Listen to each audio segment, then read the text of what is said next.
ओम श्री गणेशाय नमः। ओम श्री सरस्वत्यै नमः। ओम श्री विष्णवे नमः। ओम नमो भगवते वासुदेवाय नमः। जय श्री कृष्ण, जय श्री राधे। तो आप सभी का स्वागत है हमारे नए अध्याय 3 के वीडियो में। पुरुषोत्तम मास महात्म्य कथा इस चैनल पे चल रही है। तो आज हम पुरुषोत्तम मास महात्म्य कथा के अध्याय 3 को अवगत कराएंगे। तो सभी तैयार हो जाइए सुनने के लिए अध्याय 3 को कथारूप सार में। तो आइए विस्तार से समझते हैं पुरुषोत्तम मास महात्म्य कथा के अध्याय 3 को। और हाँ, इस वीडियो को अभी से ही लाइक कर दे और अंत तक ज़रूर देखें ताकि आपको पूर्ण कथा के फल की प्राप्ति हो सके। नैमिषारण्य में बैठे ऋषियों ने सूत जी से विनम्रता पूर्वक कहा, हे महाभाग, भगवान नारायण ने नारद जी से जो शुभ और रहस्यमय वचन कहे उन्हें हमें विस्तार से सुनाइए। सूत जी बोले, हे श्रेष्ठ ब्राह्मणों, मैं वही कथा सुनाता हूँ जैसी मैंने सुनी है, तो ध्यान पूर्वक सुनिए। भगवान नारायण बोले, हे नारद, पहले एक पुरातन प्रसंग सुनो जो स्वयं श्री कृष्ण ने धर्मराज युधिष्ठिर से कहा था। एक समय की बात है। द्वैत क्रीड़ा में छल पूर्वक हारकर युधिष्ठिर और उनके भाई पांडव अपना राज्य खो बैठे। सबके सामने द्रौपदी का अपमान हुआ।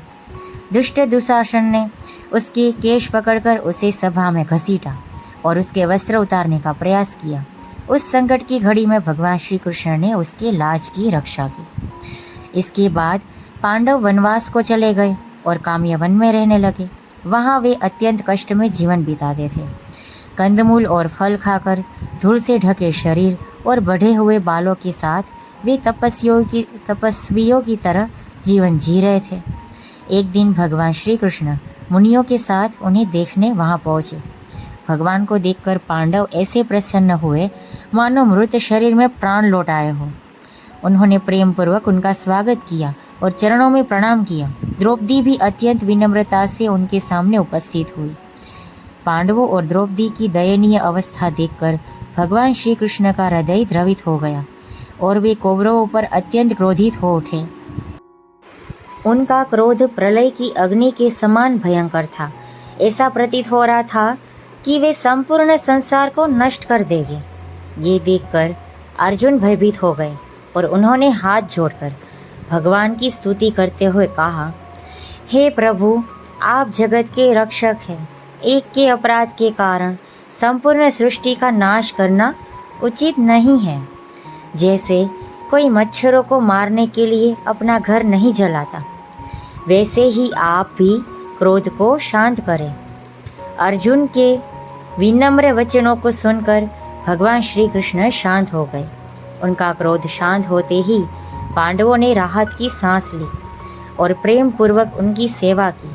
इसके बाद अर्जुन ने भगवान से वही प्रश्न किया जो आगे नारद जी ने नारायण से पूछा था, हे प्रभु, ऐसा कौन सा उपाय है जिससे मनुष्य के सभी दुख दूर हो जाए? भगवान श्री कृष्ण ने कहा, हे अर्जुन, ये अत्यंत गुप्त और दुर्लभ रहस्य है जिसे ऋषि मुनि भी आसानी से नहीं जानते। फिर भी तुम्हारे प्रेम और भक्ति के कारण मैं तुम्हें बताता हूँ। उन्होंने आगे समझाया कि इस सृष्टि में हर वस्तु जैसे समय, मास, ऋतु, नदियाँ, पर्वत, वन, औषधियाँ, सबके अपने अपने अधिष्ठाता देवता होते हैं जिनकी पूजा से फल प्राप्त होता है। फिर उन्होंने एक अद्भुत कथा सुनाई। एक बार एक अधिक मास उत्पन्न हुआ, लेकिन उसमें सूर्य की संक्रांति नहीं होने के कारण सभी लोगों ने उसे तुच्छ और अशुभ मान लिया। उसे मलमास कहकर अपमानित किया गया। इस तिरस्कार से वो मास अत्यंत दुखी और निराश हो गया। अंततः वह भगवान विष्णु की शरण में वैकुंठ पहुंचा। वहां भगवान को दिव्य सिंहासन पर विराजमान देखकर उसने अश्रुपूर्ण नेत्रों से साष्टांग प्रणाम किया और अपने दुख को व्यक्त करने के लिए विनती की। इतना कहकर बद्रीनाथ थोड़ी देर के लिए मौन हो गए। तब नारद जी ने उत्सुक होकर पूछा, हे प्रभु, उस अधिक मास ने भगवान के सामने क्या कहा? तो इस तरीके से हमारा अध्याय 3 तीसरे अध्याय का कथा रूप सार भी समाप्त हो रहा है। तो आपको मेरा ये पुरुषोत्तम मास महात्म्य कथा का अध्याय 3 वो भी भावार्थ के साथ हिंदी भाषा में कैसा लगा? आप कमेंट में ज़रूर बताएं। आपके आनंद को आप ओपन कर दीजिए। आप बिल्कुल मत छुपाए कि आपको कितना आनंद हुआ श्रवण करके। और हाँ, अगर आनंद हुआ है तो कमेंट में ओम नमो भगवते वासुदेवाय ज़रूर लिख दे, या तो जय श्री राधे कृष्ण ज़रूर लिख दे, ताकि हमें भी ये प्रेरणा और प्रोत्साहन मिलता रहे कि हमारा ये कार्य भक्तजनों को प्रिय लगा, भक्तजनों के लिए प्रेरणादायी रहा, फलदायी रहा। क्योंकि कहा जाता है कि पुरुषोत्तम मास महात्म्य कथा बहुत बलवान है। पूरे साल की भक्ति इतनी फलित नहीं हो पाती है जितना ये महात्म्य कथा, अधिक मास का महात्म्य कथा का श्रवण और पठन हमको दिलवा देता है। तो जोर से बोलो जय श्री राधे, जय श्री कृष्ण, जय श्री विष्णवे नमः। और आपको मैं आगे अध्याय 4 में मिलूंगी। तब तक के लिए जय जय श्री राधे। चैनल सब्सक्राइब कर ले और पूर्ण वीडियो देखें ताकि आपको अधिक मास का पूर्ण फल प्राप्त हो।